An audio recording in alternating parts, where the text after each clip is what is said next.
আজি নগদ কাইলৈ বাকী কেতিয়াও ঘূৰি নাহে সেই কালি সেইকাৰণে বোলো কৰি দিওঁ আজিয়ে কাম ফাঁকি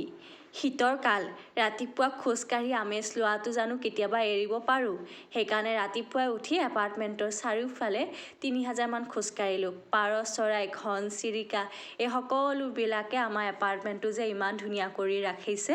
হাই মই প্ৰীতি মোৰ মিনি ব্লগটোক লৈ আপোনালোকক সকলোকে স্বাগতম জনাইছোঁ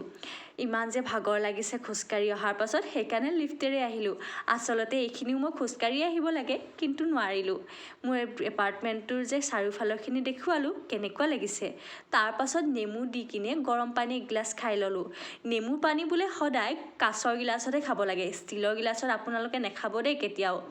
তাৰ পাছত মোৰ মানুহজনৰ কাৰণে ঘি দিয়া ৰুটি বনালোঁ ঘি ৰুটি আপোনালোকে খাই ভাল পায়নে মৰ্ণিং আৱাৰত আপোনালোকে কেনেকৈ ব্ৰেকফাষ্টটো কৰে বাৰু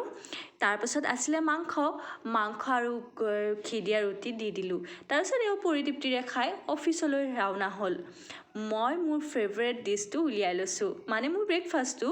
এয়া চাহ আৰু মিউছলি আপোনালোকে কি খায় বাৰু ব্ৰেকফাষ্টত জনাব দেই যদি মোৰ ভিডিঅ'টো ভাল লাগিছে লাইক কৰিব কমেণ্ট কৰিব আৰু শ্বেয়াৰ কৰিবলৈ নাপাহৰিব থেংক ইউ